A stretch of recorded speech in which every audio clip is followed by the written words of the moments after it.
Hello everyone, welcome back to my channel. In today's video I will bring to you some more stories, or shall I say more juicy stories.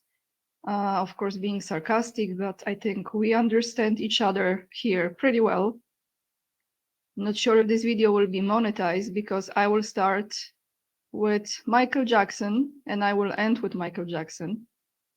And also will share some personal story about Michael Jackson and my very brief moment of seeing him in person. And we will go from Michael, we will go to President Putin and some juicy story as well. A little bit of Medvedev, Dmitry Medvedev, and we will definitely look into Javier Milei, who is the president of Argentina. So without any further ado, let's start this video. And to anyone who supports my work, to those of you who are willing to even donate on PayPal, I say huge thank you to Claire and to Paul and Alan. Those are the three wonderful people who donated on PayPal, on my PayPal recently. Thank you so much, guys, for doing this. And if you choose to support my work monthly, the best way is to join my Patreon. It really helps me a lot. And I can continue with my work as well for you. So let's start with Michael Jackson. I'm going to play a video for you. Very interesting one. And I'm sure you've heard about it. And if you haven't, here it is. I heard some of it, but now I'm looking at it from a completely different perspective. So let's take a listen.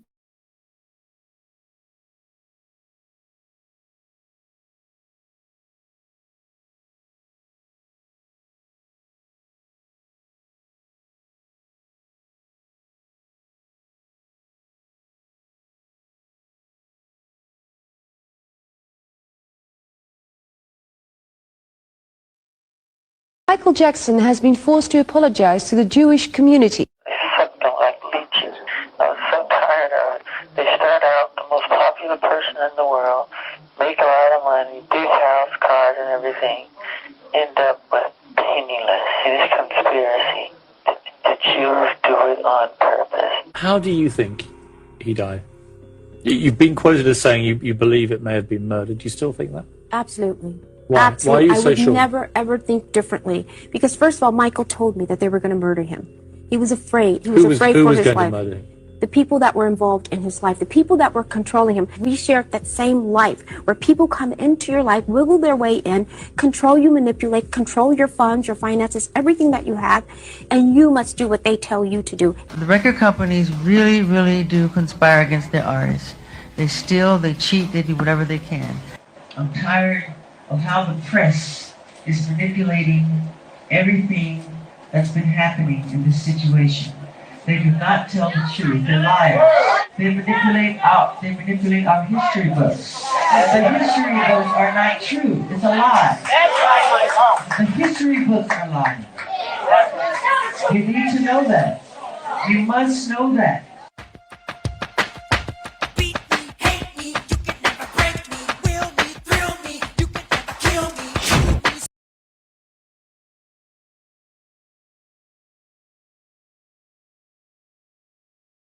Okay, so first of all, apologies, it took me longer to find it. I have a lot of videos prepared for you. So that was Michael Jackson. And I think there was a very well-known story about his, let's say, conflict, argument with, I think, Sony Records. And in that time, I think still is, the head of the Sony Records, let me see, it's Tony Mottola. He was actually married to Mariah Carey. Did you know, everyone, that Tony Mottola, who is the head of the Sony Records, I think he is still, and if not, definitely was in the time when Michael Jackson was releasing his records. He converted to Judaism shortly before his first marriage in 1971. I was trying to find some links between him and that Chabad Lubavitch movement, but I couldn't. Who knows, maybe it will come to me later on in the near future. But now let's go to Russia for a moment. Let's go to President Putin, who, I didn't know that, had to apologize to Jews after Sergei Lavrov made a comment. And this is not really that old news, it's just a few years old. Putin apologizes for Lavrov's Hitler remarks, Israel's prime minister says. Bennett thanked Putin for clarifying his attitude towards the Jewish people and the memory of the Holocaust. So let's read this. This is from 5th of May, 2022. Israeli Prime Minister Naftali Bennett says he has accepted an apology from Russian President Vladimir Putin for controversial remarks about the Holocaust made by Moscow's top diplomat. That means by Sergei Lavrov.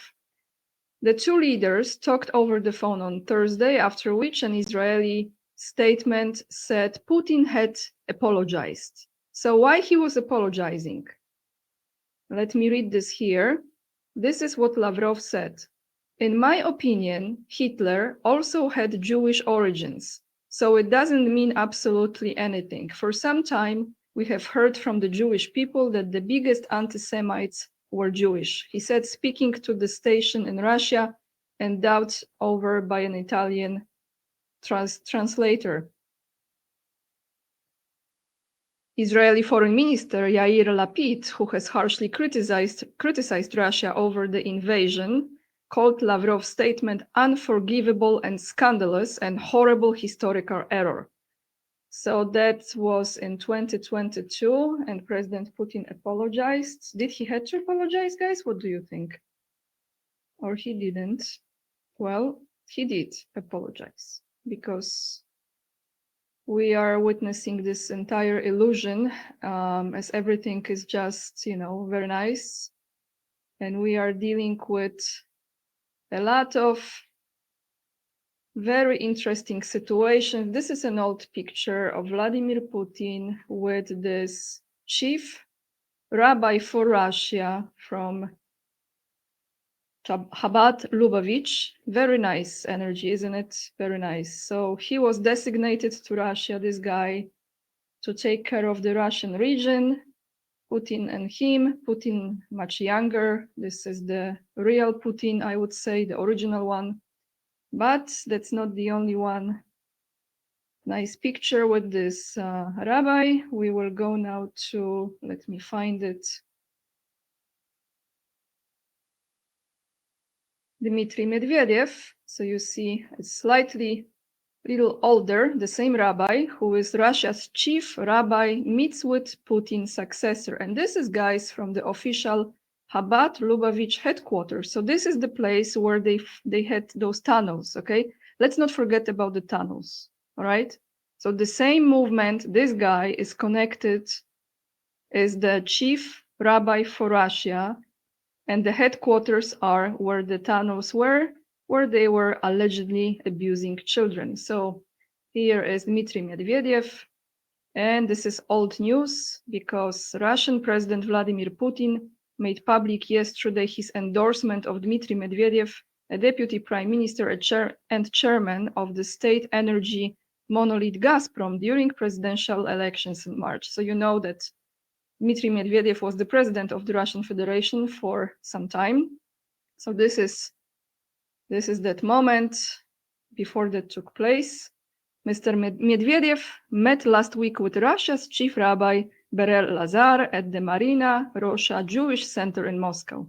Mr. Medvedev extended Hanukkah greetings to members of the Jewish community and then took a tour of the community center complex with Rabbi Lazar. The two discussed the work of Chabad, Shluchim in the region, I mispronounce for sure, and prospects for the continued growth and enhancement of Jewish life in Russia. I'm not sure this particular movement is really good for Russia, but I leave it to your judgment. So now where shall we go? Let's go to Milei, because I forgot to mention Javier Milei, who is the president of Argentina. Argentina, don't cry for me, Argentina, right? Let's look into him singing and crying, and then we're gonna look into his father and Benjamin Netanyahu's father, and if we can figure out something, then that would be nice. So first, his performance, everyone.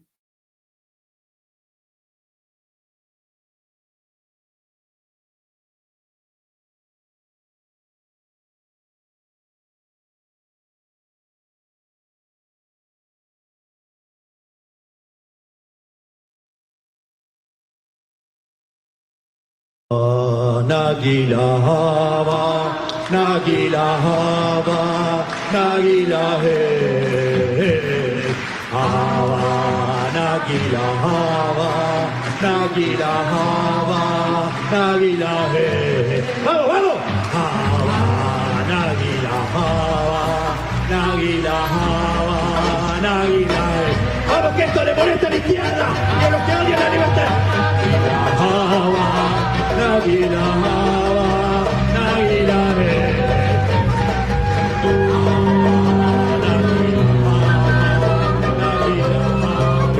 Todos estamos acá en el piso, estamos Alejandro Federico, Facundo Necampi, el doctor Cabo, todo el equipo. Creo que nunca ninguno de nosotros vio algo igual. Ahora vamos a analizar todo y lo voy a escuchar. Hablando en términos del ejercicio de la máxima magistratura presidencial, en una campaña electoral, en lo que sea. Nunca hemos visto.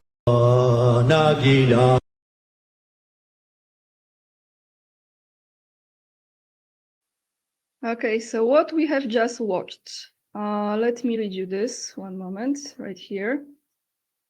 So the journalist from LN can't believe, and LN Plus, sorry, can't believe what they are seeing. President of Argentina singing the famous Jewish song Nagila Hava. Argentine President Javier Milei transformed a book presentation into a rock concert on Monday night, thrilling a packed audience of 15,000 at Buenos Aires Movistar Arena with a performance that included the Jewish folk classic Hava Nagila.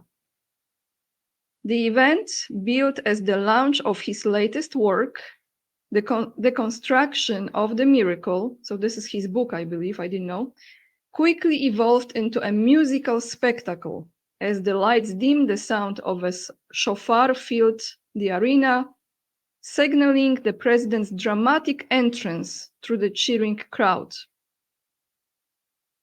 During the performance, the Argentine leader praised Israel as the bastion of the West, linking its defense to that of Judeo-Christian civilization before leading the crowd in song. So that was that, everyone. Now, let me take you to the same person and his experience next to the famous wall in you know where.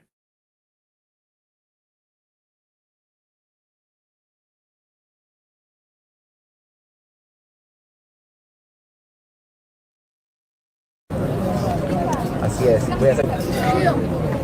Se pide, se agradece, se emociona, está llorando Javier Milei, abraza a su rabino, a su líder espiritual, con quien comenzó el camino de la Kabbalah, por el cual él informó que va a estar en un queriendo ser un niño, besa el muro de los lamentos.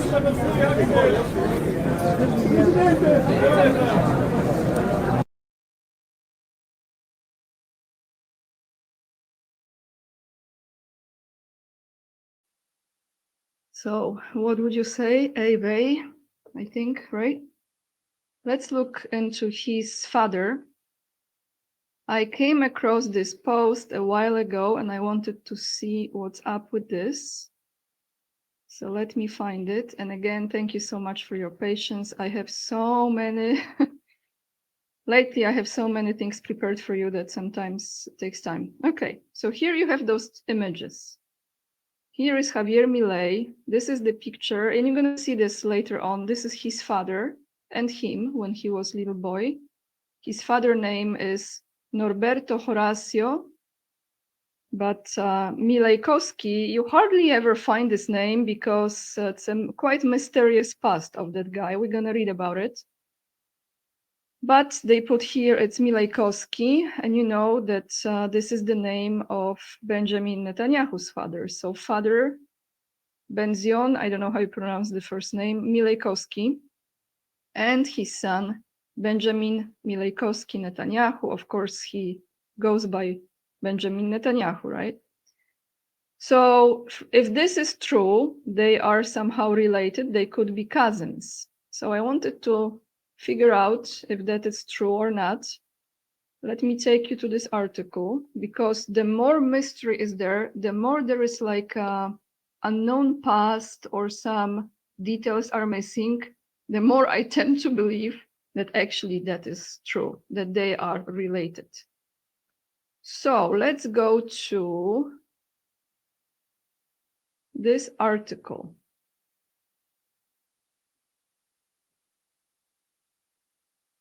Here, you're gonna see, this is the current, well, he's no longer alive, I think. This was Javier Milei's father.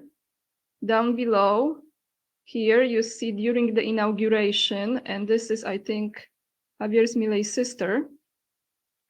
And completely down below, I think this is the original picture. So this is young Javier Milei, his father, sister, and mother.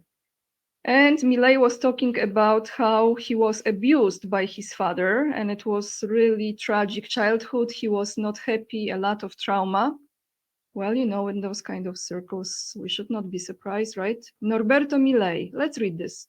The unknown story of the president's father. So if something is unknown to me, it's like they don't want you to find out.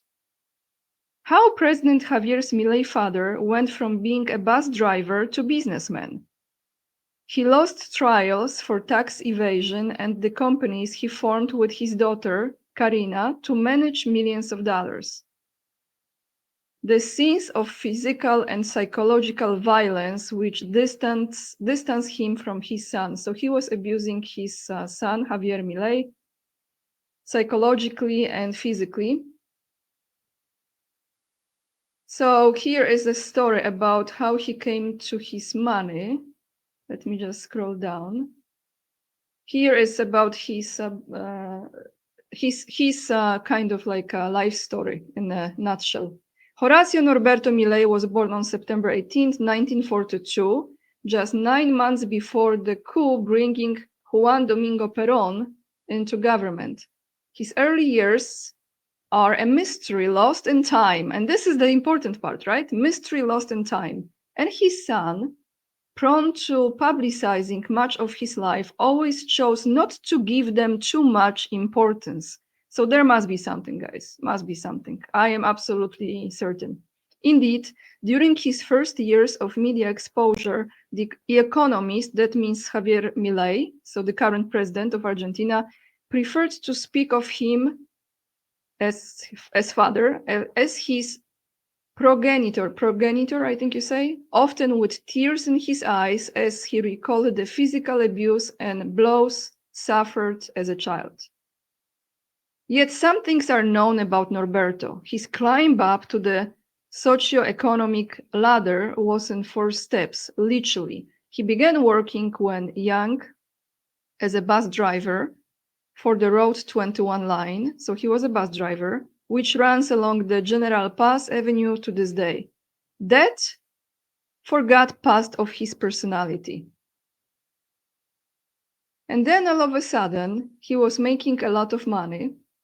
How Norberto passed from driving a bus to owning that Road 21 line is truly a mystery. The official story repeated by President Milei is that the man worked weekends and public holidays, even at Christmas, which he never spent with his children, gathering the necessary money to make the social leap and acquire, in the early 1990s, Teniente General Roca SA, the company which controlled the 21 and 108 lines. So I don't know, I'm very uncertain about this guy. perhaps, very much likely, he is connected with Benjamin Netanyahu, so they could be cousins. Now let's go to Netanyahu. Let's look into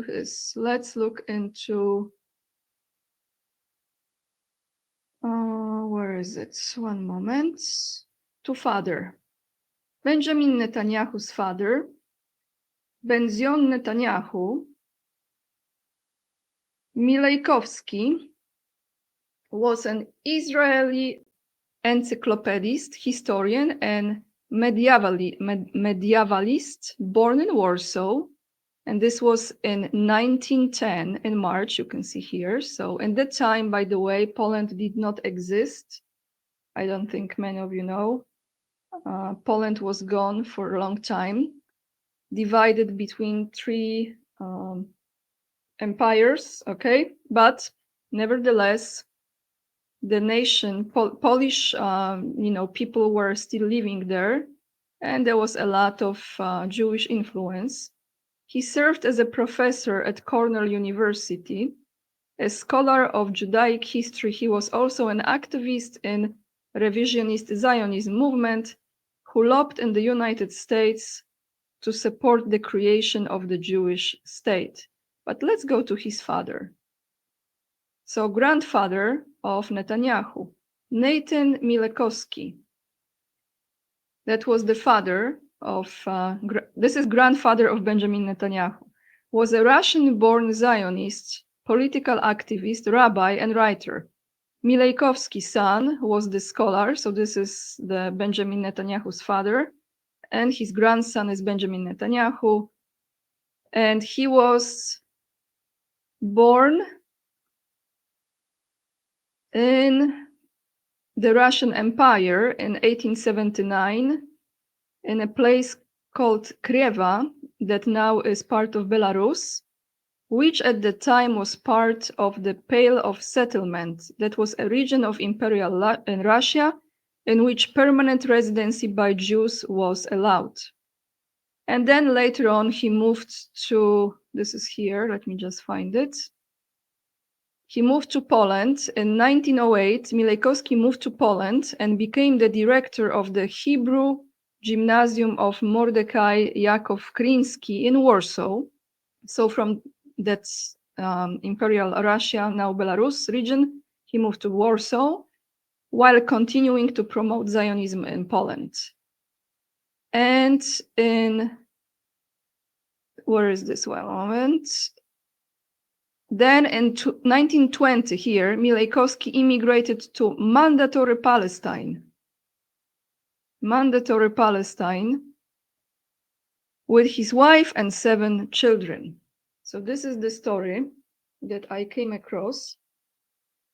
And what do you think? I actually think they are related because if there is something missing about the history of the father and absolute love of Javier Milei to the wall, he loves the wall, he loves to sing certain songs.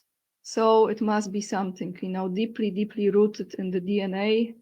What kind of DNA? Now, an interesting short clip that is talking about the Shmovit situation, Shmovit injections and Ashkenazi Jews. So let's take a listen.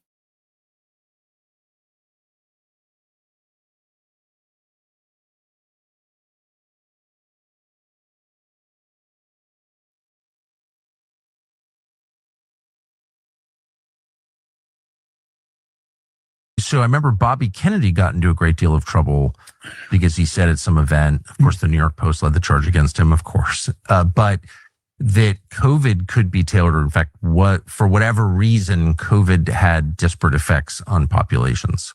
That's absolutely true. I mean, that's scientifically true. And I was quite familiar with that literature when he made that comment. What does that mean? Which populations suffered most from COVID? There was a finding in a scientific publication that two different populations of people of Jewish ancestry, depending which line they're from, one was more heavily impacted than the other. Mm-hmm. And that was Sephardic Ashkenazi. Yes, basically. and that was the finding. And I think the point that he was trying to make, or maybe didn't articulate well, is that the agent can be tailored to have that effect. And that's absolutely true. And that's through old gain of function technology. And with full synthetics, what I'm saying is you can make this so specific is that if I got your DNA, like off of, say that you threw a cup, I can tailor an agent just to you. And this is how it's changing. And if you're using AI behind that, I could then, and I say that I got a DNA sample from a couple of your relatives, so I knew what your family tree partially looked like. Machine learning is very good at actually random forest and tree decision making. You do a lot of complex AI behind this to figure out and make predictions that AI could about what your family tree looked like and have the disease travel through your family line. So I remember Bobby Kennedy got into a great deal of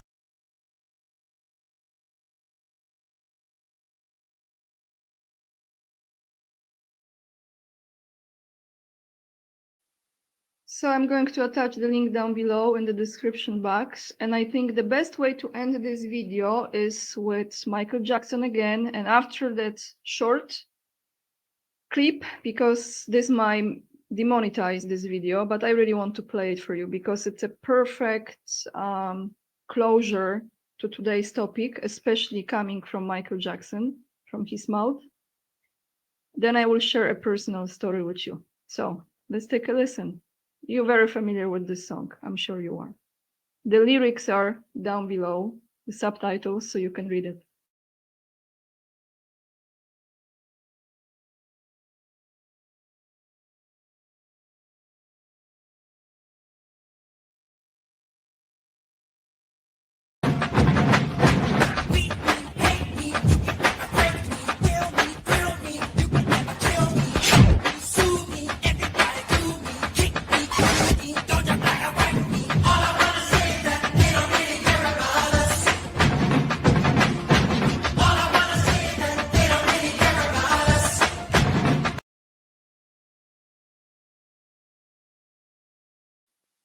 So Jewsy, right?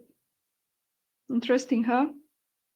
So guys, I want to show you an image here. This is from my Instagram.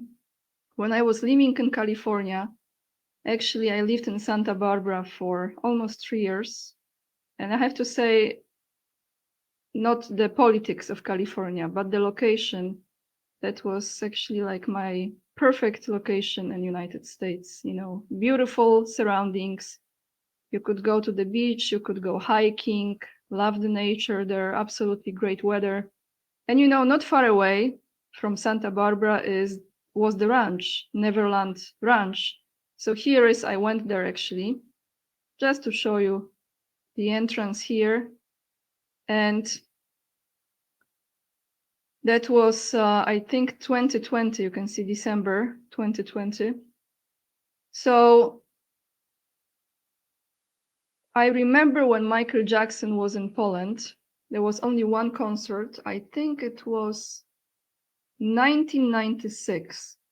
And I was really young and I went there to see him.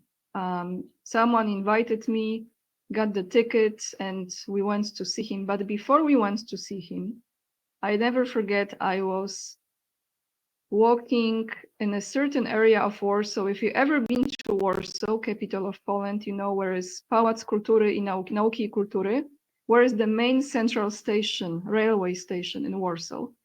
And across from the street, Michael Jackson was staying. And that time it was called Marriott Hotel. Now it's a different name. They sold it, I think, Presidential Hotel.